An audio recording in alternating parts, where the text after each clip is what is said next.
The Green Vault is a museum in Dresden, Germany that houses Europe's largest collections of treasures. It's located in the Royal Palace and is part of the Dresden State Art Collections. It features a collection of over 3,000 pieces of jewelry, including gold, amber, and ivory. It includes gemstone vessels and bronze statuettes that are displayed without cases. There is also a jewel room, which houses sets of jewels that belong to Augustus the Strong and his son. It also houses the world's most impressive green diamond. It was founded in 1723 by Augustus the Strong of Poland and Saxony. It is one of Europe's oldest museums despite being damaged in World War II. Some of the most peculiar items within the Green Vault are the Moor's figurines. One of these figurines is titled the Moor with Emerald Cluster. It is a sculpture by Balthazar Permoza that depicts an American Indian holding a Colombian emerald cluster on a tortoiseshell tray. The emerald cluster, a miracle of nature, which originally came from a Colombian mine, was given to Elector Augustus by Emperor Rudolph II as a gift in 1581. The emerald Moor holding a tray has been speculated to have been many different ethnicities. But let's add some historical context. The Muisca are a people native to some areas within Colombia. Gonzalo Jimenez de Quesada of 1496 and 1579 led the Spanish conquest of the Muisca in 1537 and 1540.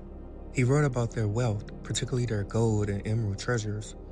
His writings described how the Muisca adorned themselves with emeralds and used them in sacred rituals, often throwing them into lakes as offerings to their gods. He noticed the Muisca had no silver or large gold mines, but traded for these metals with neighboring groups. He and his men looted large quantities of emeralds, which they sent back to Spain. This was also occurring during the reign of Holy Roman Emperor and King of Spain, Charles V. Juan de Castellanos of 1522 and 1607, he was a Spanish soldier, a poet, and a historian who wrote an epic poem called Elegies of Illustrious Men of the Indies. Within the poem, he romanticizes the conquest of the Muisca and describes the Spaniards' astonishment at the emeralds they had found. He described them as skilled craftsmen who valued emeralds more than gold, often embedding them in ceremonial objects. Pedro Simon of 1574 and 1628 was a Spanish friar and chronicler.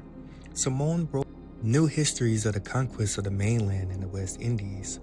He gave detailed descriptions of the Muisca religious practices, including the famous El Dorado ceremony, in which a golden chief known as a Zipa would cover himself in gold dust and offer emeralds in Lake Guatavita. His account helped fuel European obsession with finding more Muisca treasures. Juan Rodriguez Fraile of 1566 and 1642 was the author of El Carnero in 1636, a historical and semi-fictional account of colonial Colombia. He described the Spanish lust for emeralds and how they tortured the Muisca priests to reveal hidden catches. Fraile noted that the Muisca did not mine emeralds themselves. Instead, they collected them from riverbeds and traded them. They learned the best emeralds came from Muisca, Chivor, and Conquest, mines located in the Andean mountains. Muisca priests and nobles wore emeralds as jewelry and used them in religious sacrifices. The Muisca did not value gold for currency, but used it primarily for rituals and status. The Spanish quickly exploited and took control of the emerald mines, making Colombia the world's main emerald supplier by the late 1500s. During the reign of Emperor Rudolph II, these mines were controlled by the Spanish Empire, which monopolized the trade of Colombian emeralds to Europe. Colombian emeralds were shipped from Cartagena to Seville, Spain. From there, they entered European markets and was often used in jewelry for nobility, including the Habsburg dynasty. Some were sold in Venice, Antwerp, and Pergue, where Rudolph II had his court. Rudolph II was known for collecting gemstones and rare minerals, believing in their alchemical and mystical properties. Emeralds were associated with wisdom, protection, and eternal youth, aligning with Rudolph's obsession with magical hidden arts. Alchemists at his court may have experimented with emeralds in the pursuit of the Philosopher's Stone. Spanish rulers such as Philip II and Philip III, Rudolph's relatives, had access to Colombian emeralds and could have sent some as diplomatic gifts. These emeralds were used in many different ways, especially in crowns and other ceremonial objects.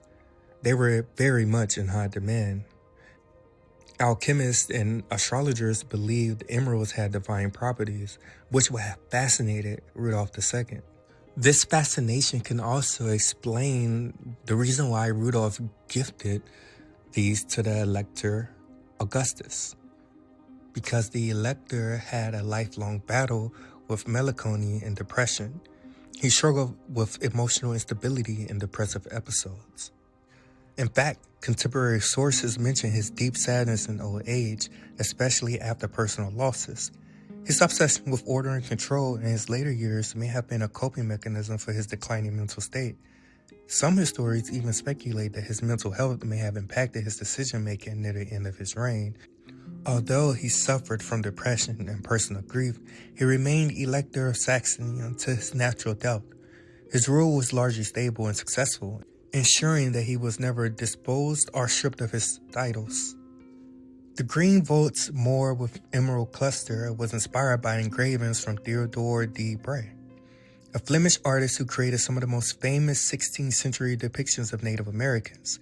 His work, based on French expeditions to Florida, illustrated Timucua warriors, particularly Chief Saturonia, a leader of the Timucua people at the mouth of the St. Johns River. De Bray's engravings show Timucua warriors covered in intricate tattoos, wearing feathered headdresses, fringed skirts, and golden armlets, the exact same ornaments seen on the so-called Moor in Dresden's Green Vault. The similarities are so precise that scholars, including Helmut Nickel of the Metropolitan Museum of Art, have suggested that this statuette was directly modeled after these depictions. So many indigenous groups were labeled Moors that we must consider the allegorical meaning and the symbols associated with these groups to determine their ethnic allegorical meanings. The feathered headdress, the bow and arrow, sometimes the alligator or sometimes the feline, were commonly used European allegories for America, yet these symbols, or these elements, when applied to dark-skinned figurines, were frequently associated with Moor or Moorish because of their dark skin. These statuettes are nothing more than relics of colonial fascination with the Americas. It is a glimpse into the past. The Green Vault may be home to Europe's greatest treasures, but among them, the Moor with emerald cluster may be one of the world's most intriguing mysteries.